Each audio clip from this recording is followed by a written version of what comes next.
Hi, this is Greg Dorr from MediaLifeCrisis.com. The next movie we're doing for June 2015's PopGap project of Kung Fu movies is the second in Jackie Chan's Police Story series, Police Story 2. The first Police Story is one of my all-time favorite action movies. I think it's one of the best action films of the 80s and of any decade. Police Story 2, not so much. I think it loses sight a little bit of what makes Jackie Chan movies special, even though it does include a couple of fantastic fight and stunt sequences. But I do think that there are some notable things about Police Story 2. Most notably, some of the performances by the supporting actors in the movie. You have Bill Tung, who plays Uncle Bill in the movies, who is always a delight. You have Charlie Cho playing a really despicable enforcer for the main villain of the first half of the movie. He is really slimy, and you just want to punch him in the face and break his glasses, which happens to him quite frequently. And most importantly is the performance by Maggie Cheung as Chan's character's long-suffering girlfriend, May, who gives an utterly fantastic performance during this movie, even though her character never gets her due in any of these films, and she elicits a lot of natural pity. She is no longer just the girlish, whiny victim that she was in the first movie. She certainly is a victim in this movie, but her character has added a second dimension this time around, and by the end of the movie, Chung so utterly captivates you with her wonderful performance that it's really a testament to where she would end up going as an actress, because this was still relatively early in her career. You wouldn't guess from watching the first Police Story that someday she would be starring in Zhang Yimou's Hero, giving a fantastic performance. But in this movie, you start to see what she can really do as an actress. So Police Story 2 starts out with Chan's character, Ka-kui, having been chastised for causing all the destruction that we witnessed in the first movie. And he's been removed from his detective duties to traffic duty, which is kind of humiliating for a police officer of his caliber, but you can kind of understand his superiors' gripe that maybe he lacks impulse control and causes more destruction than is necessary to apprehend the villains. The drug lord has sent his number one enforcer, played by the great Charlie Cho, to stalk and harass both Chan and May and really make them fear for their lives, which culminates in a couple of really, really solid action scenes, one in which Chan confronts Cho in a restaurant, and later on when Cho and his goons ambush Chan in a park. When I say I don't like Police Story 2, I mean in comparison to other Chan movies. It's fine. It gets a little too plot-heavy in the second half, and there's maybe a 30 to 40-minute period in the middle where I don't give a crap about what's happening. But early on, there are still some good scenes between Chan, Chung, and Cho. And the fight scene in the restaurant is really solid. Jackie Chan choreography, utilizing anything that you would find in a restaurant setting to inflict pain on another person or have pain inflicted on himself.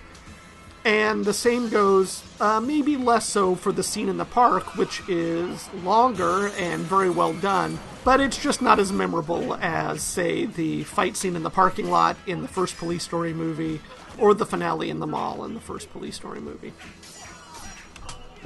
One of my biggest problems with Police Story 2 is that it is 2 hours long. It could have easily shaved 30 minutes and been a much more compelling movie. Instead, they have this huge block of police procedural plot in the middle of the movie that is incredibly boring. I don't know if I've seen Cho in anything else when looking through his IMDb credits. It looks like he would appear in just about anything.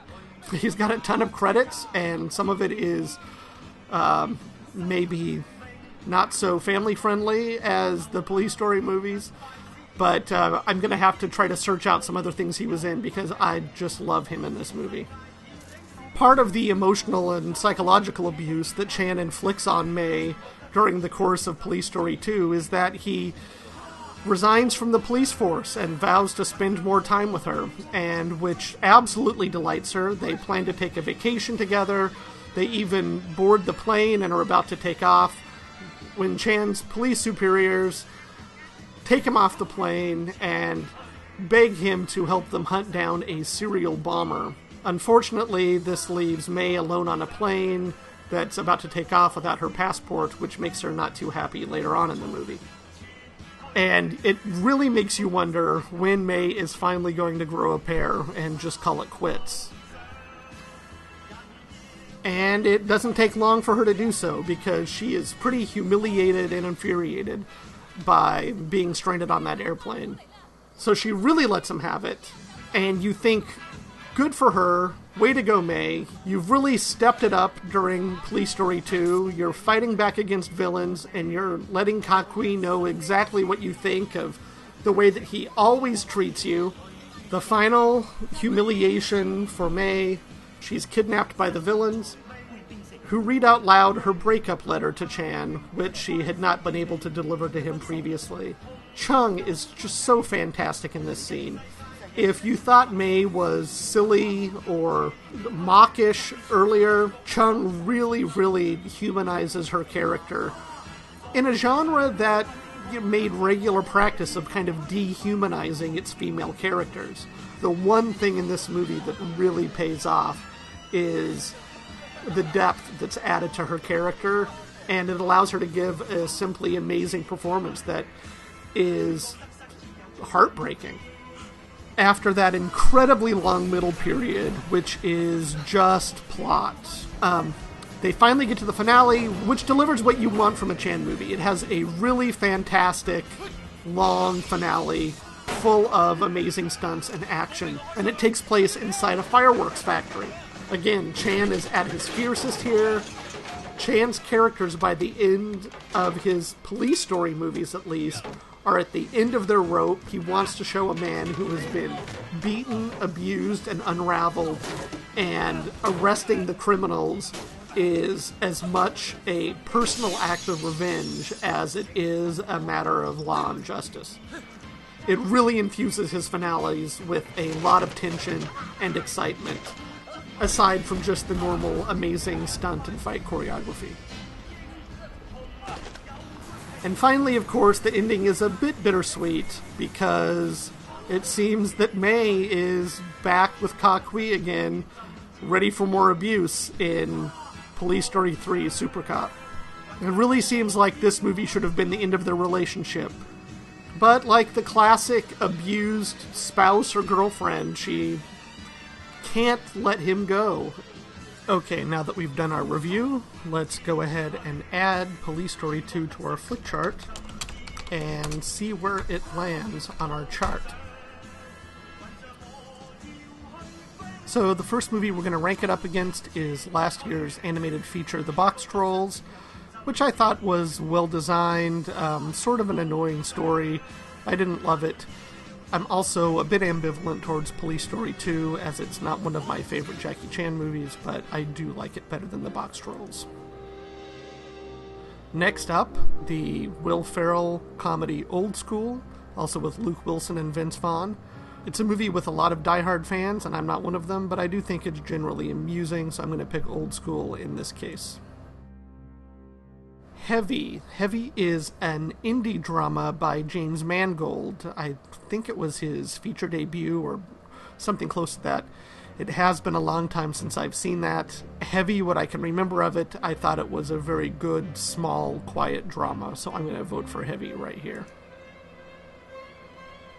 Captain America: The Winter Soldier. That was a movie that lots of people praised last year. It's not one of my favorite Marvel movies. I don't rank it nearly as high as most of the fans of the Marvel films do, but I do think that on balance it's a better overall movie than Police Story 2. Blow. Now, Blow is a movie that is generally lingering right around the middle of my chart because I think it's well done, I think it's well acted. This is the movie where Johnny Depp plays a drug dealer who rises through the ranks to become a major player. There's really nothing bad about Blow, but also nothing that really sets it apart, so Police Story 2 is going to win this battle. Now it's up against A Little Princess, which is a very sweet movie that my daughters enjoy. It also has a fantastic scene where a monkey jumps in the window and a bunch of girls scream, and the main girl says, "Don't worry, girls, it's just my little monkey friend." And on that alone, A Little Princess is going to win this battle. It's alright, it's just my little monkey friend. Up against Harry Potter and the Deathly Hallows Part 1. I generally think that all the Harry Potter movies after the first one are fine. It just doesn't happen to be a series that I give a crap about. So I'm going to vote for Police Story here, just on the strength of Jackie Chan alone. Okay, now Carrie is ranked pretty low on my chart, which is something that causes me some angst. However, it's a movie that when I watch it, I am constantly annoyed by Brian De Palma's histrionics. He has a very hyperbolic way of directing movies, and in Carrie, it rubs me the wrong way constantly, especially in regard to Piper Laurie's performance. I know she won an Oscar or was nominated or something for that role. I think she's terrible. I think it was misdirected. However, I was born in the 70s. As I was growing up, Carrie was an iconic horror movie. I think it captures some of its scenes just perfectly, and it has those iconic horror images that will live in horror posterity forever. So on that basis alone, Carrie gets the vote over Police Story 2. Now, Resurrect Dead, The Mystery of the Toynbee Tiles. This is a documentary with a really interesting concept that was made by a director that had no investigative instinct and really no business making a movie. I was extremely let down by how poorly he followed up the leads that he generated. However, it's still an interesting movie, and I'm going to say that it's better than Police Story 2, despite Police Story 2's few really terrific action scenes. Comfort and Joy is a very sweet little movie by the Scottish filmmaker Bill Forsyth. It's about a radio newsman who inadvertently stumbles into the middle of a war between ice cream vendors, the guys that drive the ice cream trucks around town. It's pretty interesting. I did watch it again just recently, and I thought it was very cute. I don't think I like it quite as much as some other movies by Bill Forsyth, like Local Hero and Gregory's Girl, but I'm going to vote for Comfort and Joy here over Police Story 2. It's a far more original movie. The Forbidden Zone. This is one of my favorites from when I was a teenager. A movie by Richard Elfman, brother of Danny Elfman. Danny Elfman, of course, from Oingo Boingo, did the music for The Forbidden Zone and also appears briefly as the devil. I think he sings Minnie the Moocher in that. Forbidden Zone is maybe not a great movie, but it is one of those weird midnight cult movies that has a special place in my heart because I discovered it during high school, forced all my friends to sit through it, and I think that they sort of hated me after that period of my life. So I'm going to vote for Forbidden Zone for the happy memories.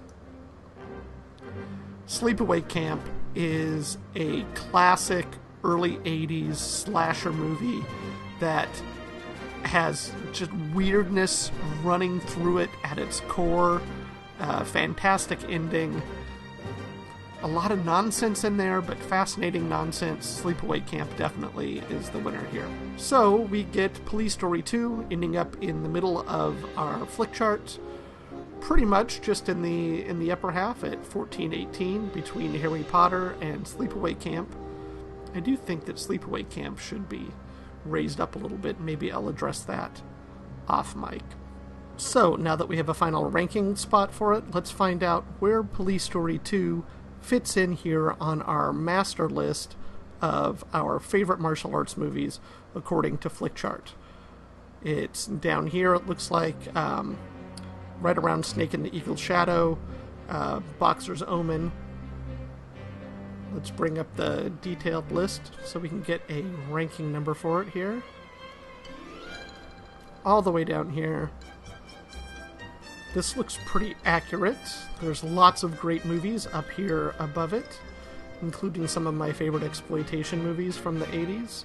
Right here above the crazy Shaw Brothers horror movie, The Boxer's Omen. And right below the other Jackie Chan movie we did earlier this month, Snake in the Eagle Shadow. So that's it for Police Story 2, quite a bit farther down than the first Police Story. In the next few days, we'll post our video review of Police Story 3 Super Cop, so you can tune in to check out that one too. Thanks a lot. Bye.